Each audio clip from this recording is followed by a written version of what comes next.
نحمد و نصلی علی رسول الکریم اما بعد اعوذ باللہ من الشیطان الرجیم بسم اللہ الرحمن الرحیم 12,000 یہودی بندر ہو گئے۔ روایت ہے کہ حضرت داؤد علیہ السلام کی قوم کے 70,000 آدمی عقبہ کے پاس سمندر کے کنارے ایلا نامی گاؤں میں رہتے تھے۔ یہ لوگ بڑی فراغی اور خوشحالی کی زندگی بسر کرتے تھے۔ چنانچہ ان لوگوں کا اس طرح امتحان لیا گیا، سنیچر کے دن مچھلی کا شکار ان لوگوں پر حرام قرار دے دیا۔ ہفتے کے باقی دنوں میں شکار حلال فرمایا گیا، مگر اس طرح ان لوگوں کو آزمائش میں مبتلا فرمایا گیا۔ چنانچہ سنیچر کے دن بے شمار مچھلیاں آتی تھیں اور دوسرے دنوں میں کم آتی۔ تو شیطان نے ان لوگوں کو یہ ہیلا بتا دیا کہ سمندر سے کچھ نالیاں نکال کر خشکی میں چند حوض بنا لو، اور جب سنیچر کے دن ان نالیوں کے ذریعے مچھلیاں حوض میں آ جائیں تو نالیوں کا منہ بند کر دو، اور اس دن شکار نہ کرو بلکہ دوسرے دن آسانی کے ساتھ ان مچھلیوں کو پکڑ لو۔ ان لوگوں کو یہ شیطانی ہیلا بازی پسند آ گئی، اور ان لوگوں نے یہ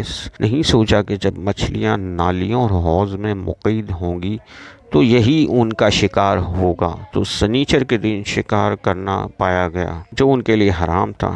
اس موقع پر ان یہودیوں کے 3 گروہ ہو گئے۔ نمبر 1، کچھ لوگ ایسے تھے جو شکار کے اس شیطانی حیلے سے منع کرتے تھے اور ناراض و بیزار اور ہو کر شکار سے باز رہے۔ نمبر 2، کچھ لوگ اس کام کو دل سے برا جان کر خاموش رہے اور دوسروں کو منع نہ کرتے، بلکہ منع کرنے والوں کو یہ کہتے کہ تم لوگ ایسی قوم کو کیوں نصیحت کرتے ہو جنہیں اللہ تعالیٰ ہلاک کرنے والا ہے، یہ سخت سزا دینے والا ہے۔ نمبر 3، اور کچھ سرکش نافرمان لوگ تھے جنہوں نے حکم خداوندی کے اعلانیہ مخالفت کی اور شیطان کی ہیلا بازی کو مان کر سنیچر کے دن شکار کر لیا، ان مچھلیوں کو کھایا اور بیچا بھی۔ جب نافرمانوں نے منع کرنے کے باوجود شکار کیا تو منع کرنے والی جماعت نے کہا کہ ہم اب مصیبت کاروں سے کوئی میل ملاپ نہ رکھیں گے۔ چنانچہ ان لوگوں نے گاؤں کو تقسیم کر کے درمیان میں ایک دیوار بنا لی اور عام درخت کا ایک الگ دروازہ بنا لیا۔ حضرت داؤد علیہ السلام نے غضبناک ہو کر شکار کرنے والوں پر لعنت فرمائی۔ اس کا اثر یہ ہوا کہ ایک دن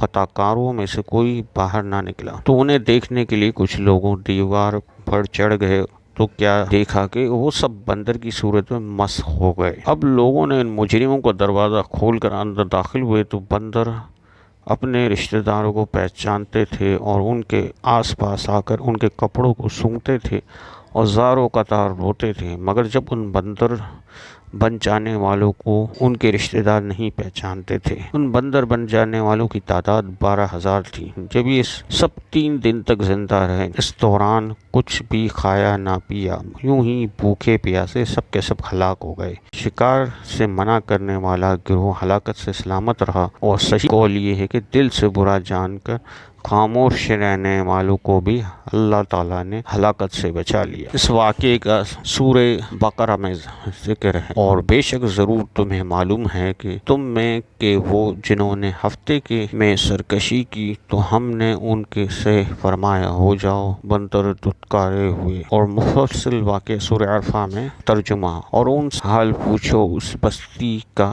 دریا کنارے تھی جب وہ ہفتے کے بارے میں حد سے بڑھتے، جب ہفتے کے دن ان مچھلیاں پانی پر تیرتی ان کے سامنے آتی، اور جو دن ہفتے کا نہ ہوتا نہ آتی، اس طرح ہم انہیں آزماتے تھے ان کی بے حکمی کی سبب۔ اور جب ان میں سے ایک گروہ نے کہا کیوں نصیحت کرتے ہو ان لوگوں کو جنہیں اللہ ہلاک کرنے والا ہے یا انہیں سخت عذاب دینے والا ہے، بولے تمہارے رب کو حضور معذرت کو، اور شاید انہیں ڈر ہو۔ پھر جب وہ بلا بیٹھے جو نصیحت انہیں ہوئی تھی ہم نے بچا لیا، وہ جو برائی سے منع کرتے تھے، اور ظالموں کو برا عذاب میں پکڑا بدلہ ان کی نافرمانی کا۔ اور پھر جب انہوں نے ممانعت کے حکم سے سرکشی کی ہم نے ان سے فرمایا ہو جاؤ بندر دھتکارے ہوئے۔ اس سے معلوم ہوا کہ شیطانی حلیہ بازیوں میں پڑھ کر اللہ تعالیٰ کے احکام کی نافرمانیوں کا انجام کتنا برا ہے اور کس قدر خطرناک ہوتا ہے، اور خدا کے نبی جن